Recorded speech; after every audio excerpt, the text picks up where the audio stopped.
할렐루야. 오늘 일곱 별과 촛대라고 하는 제목과 함께 은혜를 나누고자 합니다. 사람은 자기 존재에 대한 정체성을 가져야 합니다.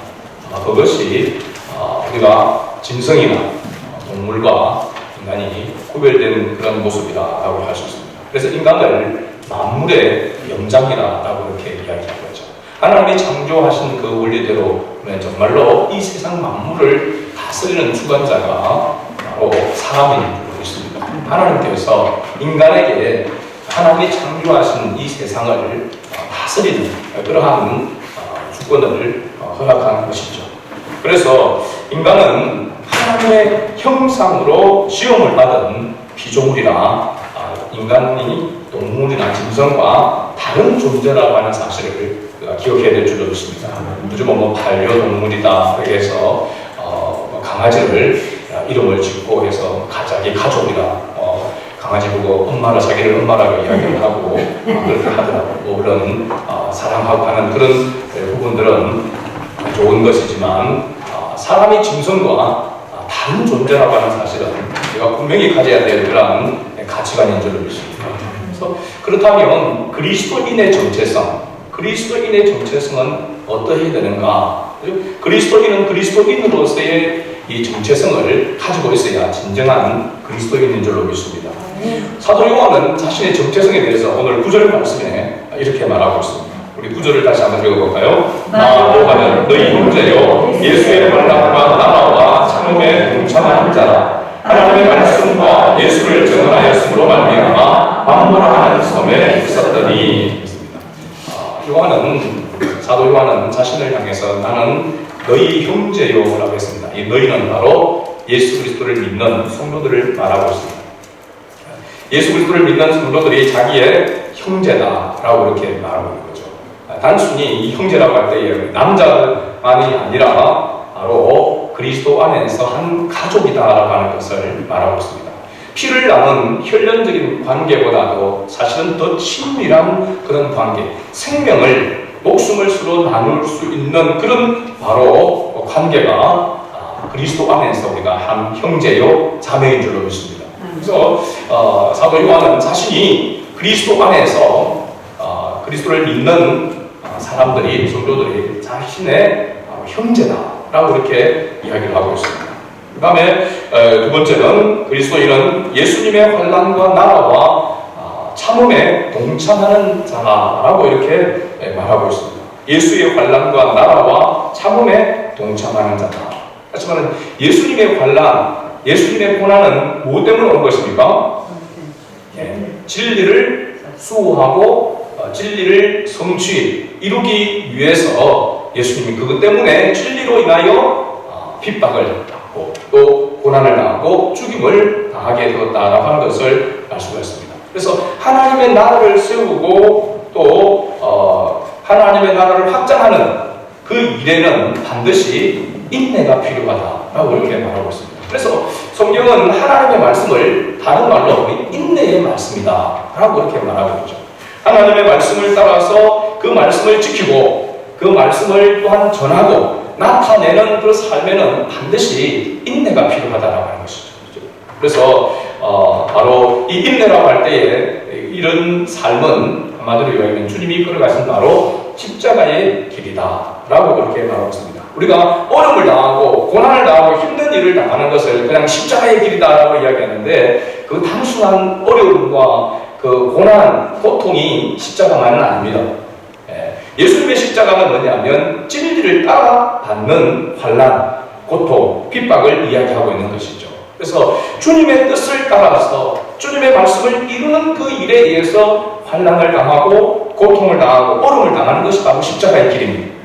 십자가를 지는 것이죠. 그래서 우리는 조금만 힘들면은 내 십자가다 이렇게 얘기하는데 그 십자가하고 다른 십자가입니다. 주님의 십자가는 주님의 말씀을 따라서 주님의 말씀에 순종함으로 당하는 그러한 바로 십자가를 이야기하고 있는 거죠. 세 번째 그리스도인은 하나님의 말씀과 예수를 전언하는 자다라고 그렇게 사도 요한은 고백하고 있습니다.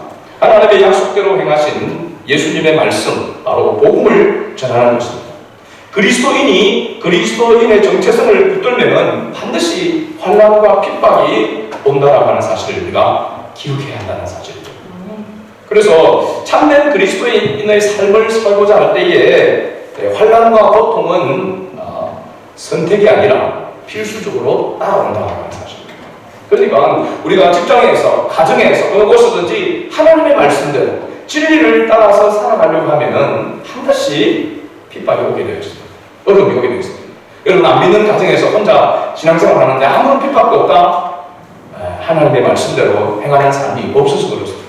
하나님의 말씀대로 행하려면 주의를 지키는 것도 때문에도 핍박을 당하게 되어지게 되고, 그죠? 다른 어떤 가치관, 어떤 모든 물질을 사용하는 것, 모든 시간을 활용하는 것, 그 모든 것들이 세상의 가치관과는 대립되는 부분들이 많이 있습니다. 그렇기 때문에 그런 일들로 분쟁이 생기게 되어지게 되고, 또 그것으로 인하여서 어려움을 당하게 되고 힘든 일을 당하게 되는 것이죠. 그래서 예수 믿는 그리스도인은 진리를 따라서 살아가려고 할 때에 항상 핍박이 같이 온다라고 하는 사실을 인식해야 된다는 사실입니다. 그렇다면 그리스도인은 항상 그러면 핍박과 환난을, 어려움만을 당하는가? 또 그렇지 않음을 말해주고 있습니다. 그리스도인이 그리스도인다운 삶을 살아갈 때에 환난과 이 고통, 어려움은 필수적인 것이라고 하지만은 이와 함께 하나님의 은혜가 온다는 사실입니다. 하나님의 은혜를 맛보게 되는 것이죠.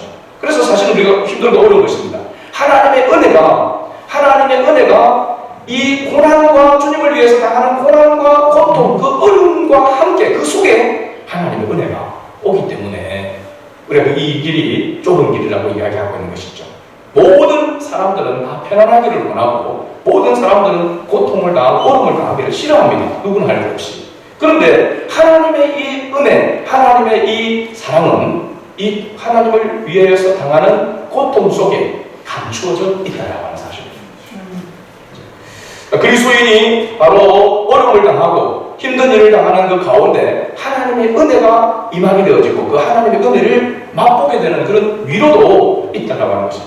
오늘 10절 말씀을 보게 되어지면 주의 날에 내가 성령에 감동되어 내 뒤에서 나는 나팔 소리 같은 큰 음성을 들으니, 지금 사도 요한은 밤모습에 자기 그리스도인으로서 주님의 제자로서의 그 정체성을 지키고 살아갈 때에 그 정체성 때문에 뭘 당합니까? 핍박을 당하고 고난을 당하고 지금 감옥에 그것도 외딴 섬에 누배가 되어져 있단 말이죠.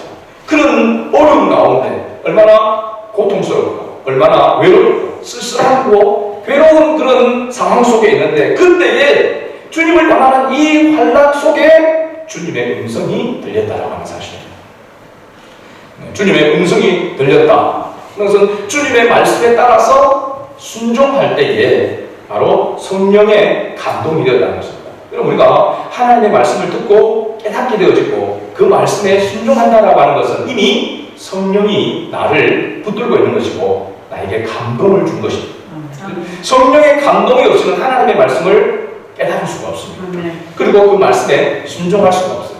내가 하나님의 말씀, 내 뜻과 내 생각을 내려놓고 주님의 뜻을 따라 순종한다. 거기에는 바로 성령이 함께하고 있다라고 하는 증거가 되는 것이죠.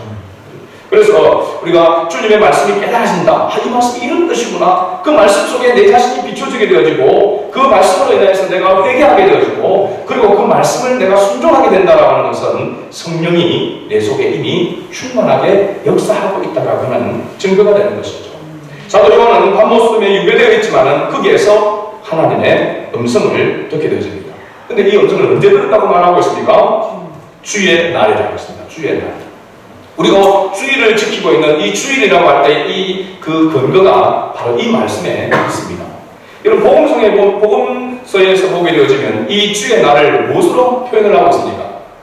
안식 후 첫날. 안식 후 첫날은 예수님이 뭐 하신 날입니까? 사망 것을 깨뜨리시고 부활하신 날이거든요. 그죠? 그래서 사망 것을 깨뜨리시고 부활하셨다라고 하는 것은 우리의 구원을 완벽하게 이루셨다라고 하는 것이고 그 구원의 은혜에 감사함으로 하나님 앞에 우리가 예배하는 그 날이 바로 주의 날이라고 하는 사실입니다. 사도 요한은 여기서 주의 날에 성령에 감동되어 무엇을 듣게 됩니까? 하나님의 음성을 듣게 되었다는 것이죠. 그래서 우리가 주의 날에 주님 앞에 나와서 하나님의 말씀을 듣는다고 하는 것은 엄청난 큰 축복인 줄로 믿습니다. 세상 살아가는 가운데서 여러 가지 이런 모양으로 학생들은 학생들로서의 고민과 어려움이 있고, 또 직장인은 직장인으로서 가정에서 우리가 그 한 곳에서 어려움을 당하고 힘든 일 가운데 그리스도인으로서의 그 정체성을 붙들고 살아가는 것 때에 수시로 당하는 그런 어려움, 그런 환난 가운데 있지만, 주의 날에 우리가 주 앞에 와서 주님의 음성을 듣고 그 음성을 깨닫게 되어지게 되고 그 음성에 순종하게 된다면 다시 우리가 새 힘을 얻어서 살아갈 수 있다는 것입니다. 그래서 우리가 지금 온라인 예배도 필요하고 하지만 함께 모여서 예배하는 이 현장 예배라고 이야기하죠. 이 예배가 얼마나 중요한지 모릅니다. 하나님 앞에 나와서 성도들과 함께, 구원받은 주의 백성들과 함께 주님의 음성을 듣는다라고 하는 것, 이것은 큰 축복인 줄로 믿습니다. 오늘 본문에서 사도 요한은 예수 그리스도의 계시를 받아서 아시아에 있는 7교회에 이 편지를 보낸다라고 먼저 밝히고 있습니다. 오늘 본문에 보면 어떻게 이 계시가 사도 요한 자신에게 오게 되는지를 설명하고 있죠. 아시아에 있는 7교회는 우리가 11절에 나오고 있죠. 7교회가 나옵니다. 에베소, 스무나, 버가모, 두아디라, 사데, 필라델피아, 라오디게아. 앞자만 따서 에스보도, 사빌라, 7교회입니다. 당시에 이 7교회는 지금의 터키 지역이라고 했죠. 소아시아, 아시아 지역의 7교회가 대표적인 교회로, 대표성을 띠는 교회라 했습니다. 오늘날은 이 전 세계에 있는 모든 교회를 이야기하고 있습니다. 이 모든 교회는 대표성과 함께 뭘 가지고 있다고 했습니까? 책임입니다. 책임. 무슨 책임일까요? 시대적인, 이 시대적인 책임을 교회가 가지고 있다고 하는 사실입니다. 우리 교회도 마찬가지입니다. 그렇죠? 시대적인 책임이 우리에게 있습니다. 좁은 모습으로 보면은 이 산암면, 이 땅에, 이 사천 땅에, 더 나아가서는 서부 경남, 그 다음에 더 나아가서는 경남과 함께 전국적으로 또 열방을 향하여 나아가는, 주님의 나라를 확장시켜 나가는 그 사명이, 시대적인 사명이 교회에 있다라고 하는 사실을 항상 기억해야 된다는 것입니다. 오늘 본문에서 사도 요한은 자신에게 들려진 그 음성의, 이 음성의 실체에 대하여서 말하고 있습니다. 7교회의 메시지를 보내라고 하는 그 음성을 듣고 12절부터 보게 되면 몸을 돌이켜 나에게 말한 그 음성을 알아보려고, 자기 음성이 들린다는, 눈으로 보이지는 않는데 음성이 들려서 그 음성이 어디에서 누구에게로부터 오는가 돌이킬 때에 7 뭘로 노하다고 했습니까? 금촛대를 보았는데 촛대 사이에 인자 같은 이가 발에 끌리는 옷을 입고 가슴에 금띠를 띠고 쭉 이렇게 해서 보면은 여기가 사도 바울이, 사도 요한이 자기가 본 그 형상들을 무언가에 이렇게 비교해서 지금 이야기하고 있죠. 그래서 그런 것이 아니고, 실체는 그것이 아니고 그와 무엇을 같다라고 이렇게 이야기합니다. 그래서 여러분 12절부터 시작해서 쭉 밑에 보게 되어지면 같고 같더라 라고 그렇게 표현을 하고 있죠. 그러니까 실제적으로는, 실물로는 그렇게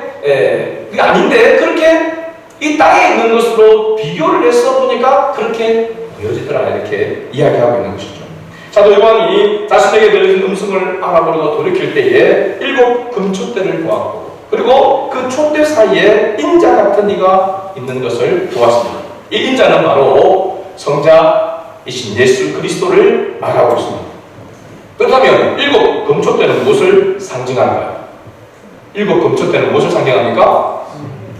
20절 우리가 마지막 끝부분에 보면은 7 촛대는 7 교회니라 라고 이렇게 말하고 있습니다.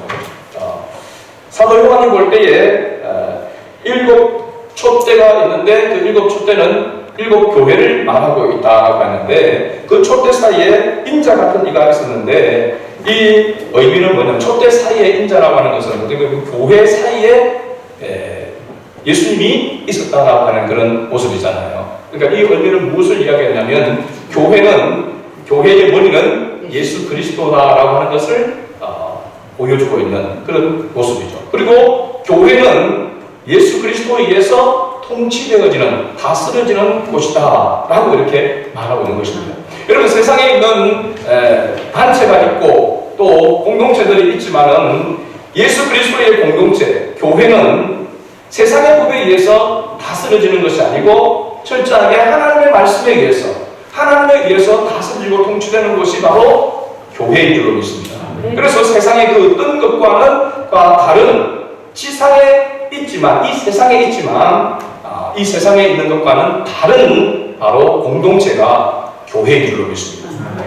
그래서 교회는 철저하게 하나님의 말씀에 의해서 하나님의 진리에 의해서 다스려지고 세워져 가야 하는 것입니다. 교회가 뭐 권력이나 사람의 권력이나 재정에 의해서 돈에 의해서 사실은 뭐 어떤 목사님이 그런 말씀을 하시더라고요. 청교도 개혁주의를 그렇게 하시는 목사님이 한 성도들이 한 1000명 정도 모여지게 되면 성령의 역사가 없어도 교회가 세워져 갈 수 있다라고 그렇게 말씀하시더라고요. 그 말은 조직에 의해서 또 돈에 의해서 재정에 의해서 교회가 세워져 갈 수 있다는 것입니다. 움직여 갈 수 있다는 것이죠. 물론 진정한 교회의 모습은 아닐 것입니다. 그렇죠? 진정한 교회는 하나님의 말씀, 하나님의 뜻을 따라서 하나님의 방법으로 세워지는 교회가 진정한 교회인 줄 믿습니다. 그래서 교회의 어떤 혈족에 의해서 또 계파에 의해서 교회가 이끌려간다면 그 교회는 진정한 교회가 아닌 것입니다.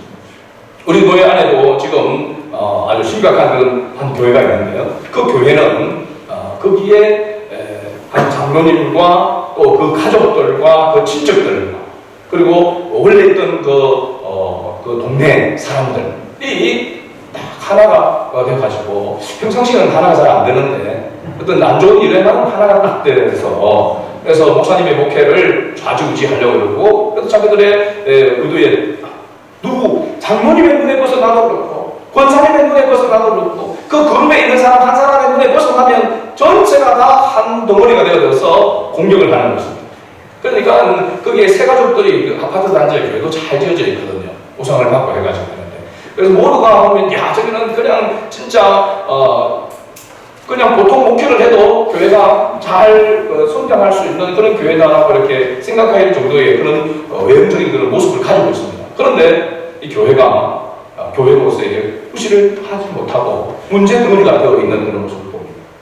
그건 하나님의 말씀에 의해서 교회가 다스려지지 아니하고 사람의 생각에 의해서 친인척끼리 혈족에 되어져서 그 주도권을 잡고 교회를 좌지우지하는 그런 모습이 되어지는 것이죠.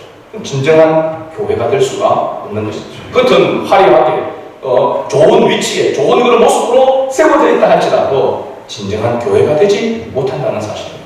그래서 우리가 먼저 믿는 성도들, 교회 안에서 우리 성도들이 새로운 사람들을 배려하고 또 우리가 교회를 섬기는 그런 헌신과 봉사의 모습을 보이지 아니하고 하나님의 뜻을 따라 하나님의 뜻을 세우는 그 일에 우리가 헌신하지 아니하면은 우리가 주인 노릇을 할 수가 있습니다. 먼저 믿는 사람이 주인 노릇을 하게 됩니다. 주인과 같은 청지기로서의 사명을 가지고 교회를 섬기는 것은 맞지만 주인 노릇을 하는 것은 합당하지 않은 것입니다. 교회에서 주인 노릇은 예수 그리스도만이 할 수 있습니다. 예수 그리스도만이 주인이 되는 것입니다. 목회자도 마찬가지고 앞서 섬기는 우리 중직자들과 우리 모든 성도들이 마찬가지입니다.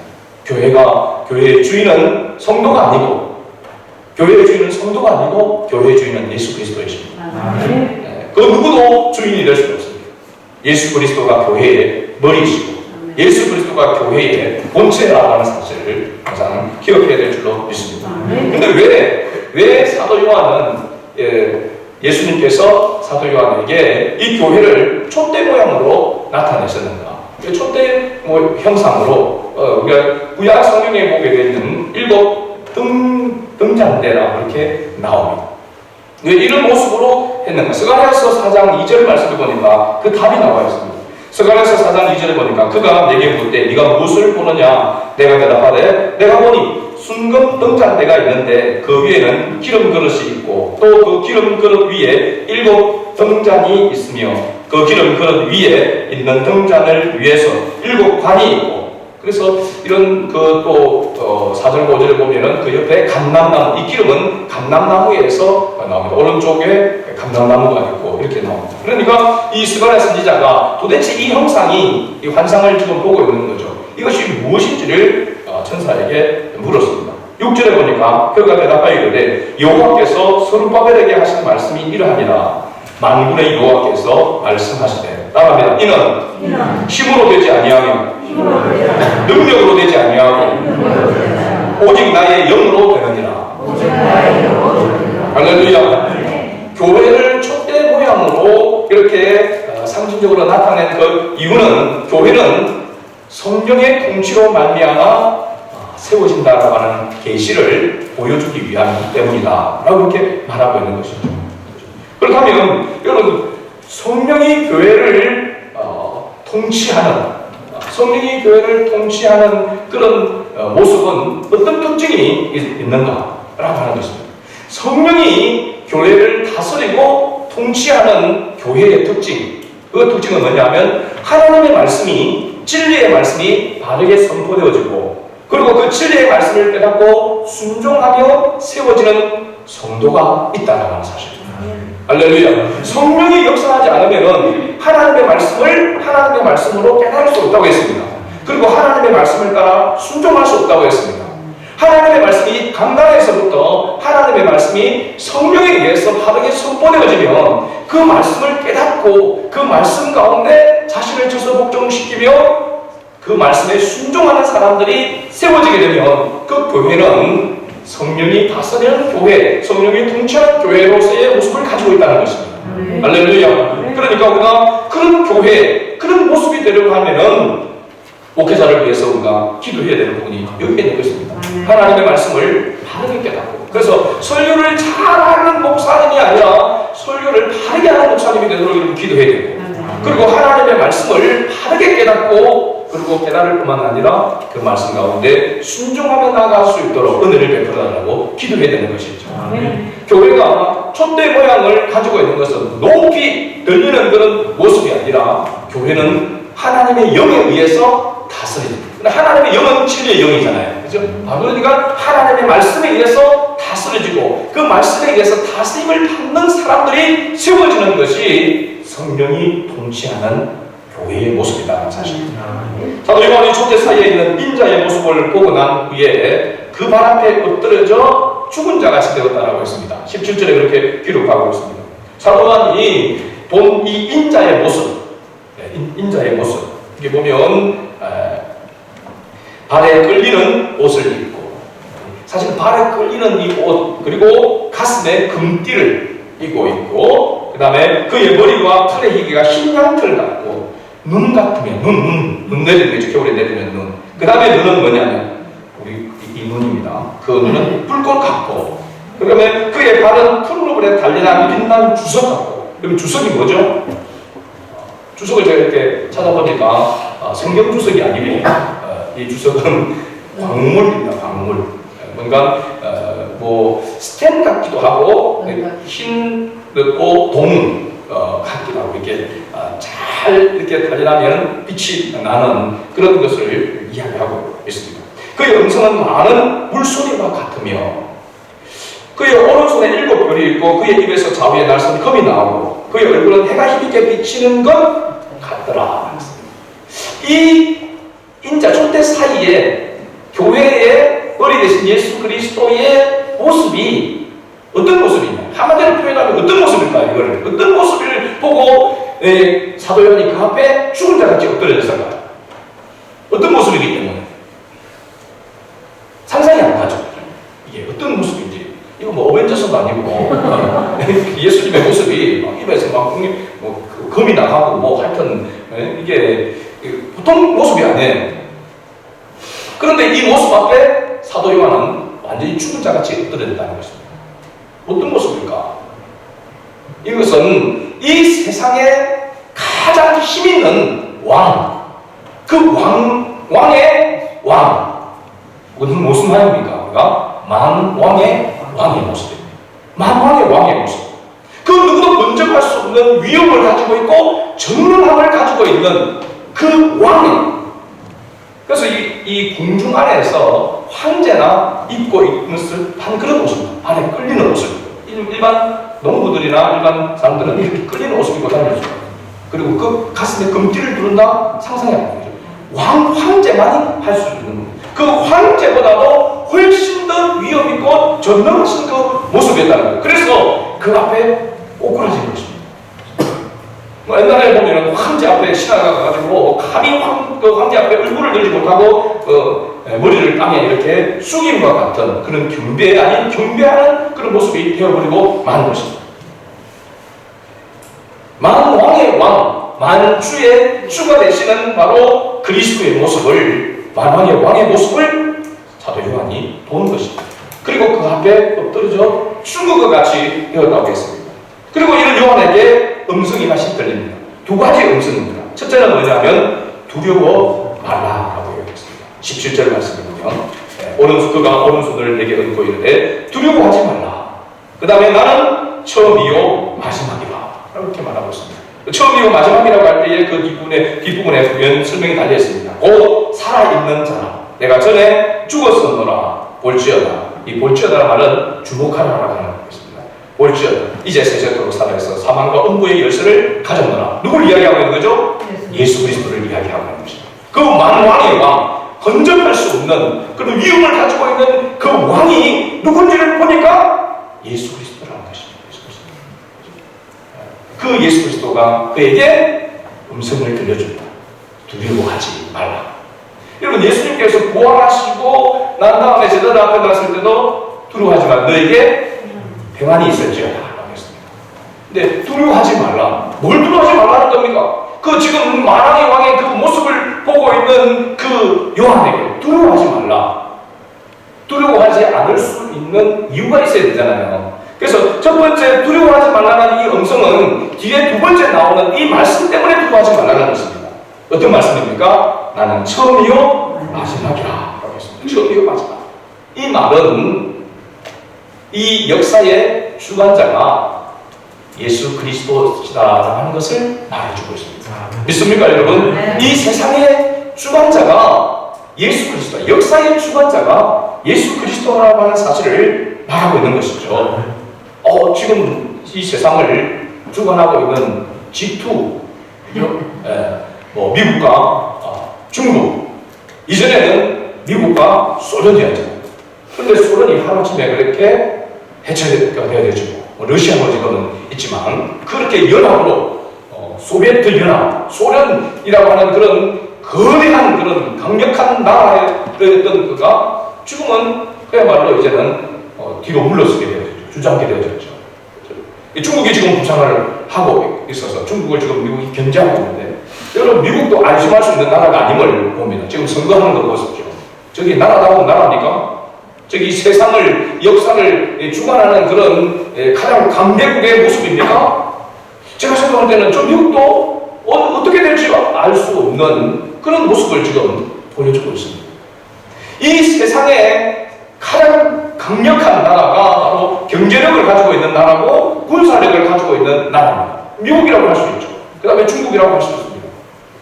이런 강대국 위에서 세상의 질서가 세워지고 세계 질서가 세워지고 세상이 움직여가고 이끌려가는 같이 보여지지만 그러나 그럼에도 불구하고 그 역사의 주관자는 하나님이시다라고 하는 것을 우리는 기억해야 됩니다. 여러분 사도 요한 당시 모든 길은 로마로 통한다고 하면 가장 강대한 나라였던 로마 제국이었습니다. 그 로마 제국 앞에 누구도 어떤 나라도 근접할 수가 없는 그런 강력한 힘을 가지고 있었습니다. 그래서 도미티안 황제 시대에 지금 사도 요한이 도미티안 황제 시대만 가장 그리스도를 핍박하고 박해를 했던 그 황제가 말이죠. 그 시기에 가장 강대했던 그 나라를 이 세상을 이끌어가고 주관하고 있는 것 같이 보여지지만 그러나 그 나라가 세상을 주관하고 있는 것이 아니라 하나님께서 주관하고 있다. 예수 그리스도께서 이 세상을 주관하고 계신다라고 하는 사실.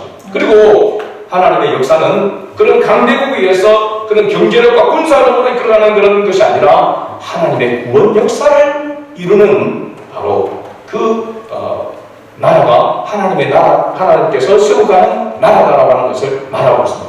그런데 이 세계의 주관하는 것 모습을 볼 때에 특징이 있다고 한다면 하나님은 하나님의 편에 서 있는 나라, 하나님의 편에 서 있는 교회를 통하여 하나님의 나라를 세워가신다는 사실입니다. 지금 미국이 물론 경제력과 군사력을 가지고 세계를 지배하고 있는 것처럼 이렇게 보여지지만 실제적으로 미국이 그와 함께 선교에 가장 앞서 세계적으로 가장 많은 선교사를 파송하고 있는 나라가 미국입니다. 우리나라가 이 조그만 땅덩이, 그러니까 실제적으로 보면 벌써 이렇게 어떤 강대국에 의해서 지배를 받고 없어져야 될 그런 나라임에도 불구하고 지금 이렇게 존재하고 있고 그 존재감을 드러내고 있는 것은 하나님의 은혜인 줄 믿습니다. 그 하나님의 은혜의 역사가 뭐냐면 지금 세계에서 두 번째로 선교사를 파송하고 있는 나라가 대한민국입니다. 그 부분에 대해서 우리는 자부심을 가져야 됩니다. 물론 숫자적으로만 아니라 실제로 그러한 올바른 선교사를 파송하고 올바른 선교사역이 되도록 우리가 기도해야 되겠죠.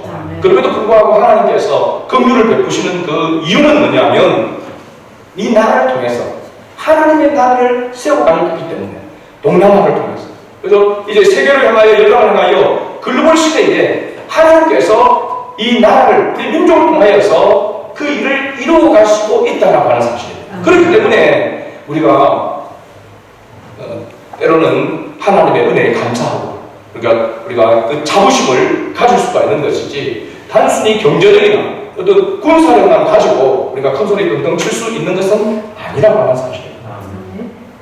하나님께서 우리를 향하여서 두려워하지 말라, 이 세상을 향하여서 두려워하지 말라고 하는 것은 세상의 역사의 주관자가 힘 있는 자의 것이 아니라 하나님이시다라고 하는 것을 내가 알아야 된다라고 하는 것을 말해주고 있는 것입니다. 마지막으로 사도 요한이 본 것이 뭐냐면 1장 바로 20절입니다. 1장 20절에 사도 요한이 본 것을 말하고 있죠. 20절 같이 읽어봅니다. 네가 본 것은 내 오른손에 7별의 비밀과 또 7금촛대라. 7별은 7교회의 사자요 7촛대는 7교회니라. 사도 요한이 본 것 가운데 두 가지의 핵심이 바로 뭐냐면 7별과 7촛대를 본 것입니다. 이 부분에 대해서 설명을 해놓고 있죠. 7촛대는 우리가 앞에서 살펴봤지 뭐라고 했습니까? 7교회라고 했습니다. 대표적으로 아시아에 있는 에스브리투 살빌라 7교회를 말하고 있고 오늘날 모든 교회를 바로 상징하고 있는 것이라고 말할 수 있습니다. 그렇다면 7별의 비밀은 무엇이라고 말하고 있습니까? 7별의 비밀은 7교회의 사자라고 이렇게 말합니다. 사자. 이 사자는 무엇을 상징하고 있을까요? 사자는 라이언, 동물의 라이언. 이 사자가 아니고 헬라어로 보니까 앙겔로이라고 하는 단어입니다. 앙겔로이. 이 영어로 뭐냐면 엔젤입니다. 엔젤. 뭐죠? 그러면 천사를 말합니다. 여러분 천사의 존재를 믿습니까?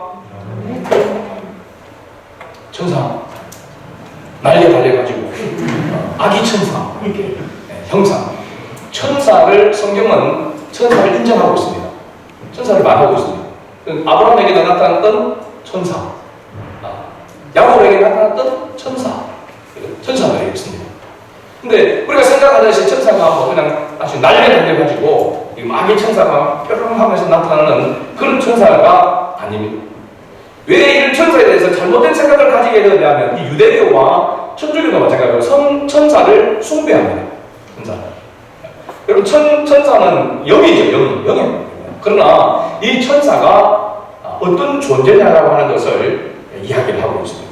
그래서 이 천사가 천사의 모습을 보게 될 때에 이 천사가 지금 사도 요한에게 지금 이야기를 하고 있는데 그 천사의 모습을 보고 사도 요한이 그 앞에 경배를 하려고 했습니다. 다 듣고 난다. 그래서 요한계시록 22장 마지막 장에 가서 보면 22장 마지막 장 8절 9절에서 이 천사가 계속해서 요한에게 말하고 있는 그 이야기를 듣고 요한이 어떤 포즈를 취하고 있느냐 보면 이것들을 보고 들은 자는 요한이니 22장 8절 9절 내가 듣고 볼 때 이 일을 내게 보이던 천사의 발 앞에 경배하고 엎드렸더니 그가 내게 말하기를 나는 너와 네 형제 선지자들과 또 이 두루마리의 말을 지키는 자들과 함께 된 종이니 라고 이렇게 말합니다.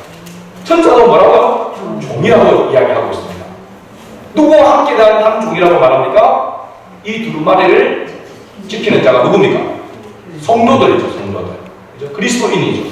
성도들과 함께 종이 되었다. 그러니까 천사도 하나님께 뭐하는 자다? 수종드는 자다. 수종드는 자. 하나님의 말씀에 의해서 다스림을 받는 그 존재가 천사라고 말하고 있는 거죠. 그러면 우리와 같이 함께 된 종이다.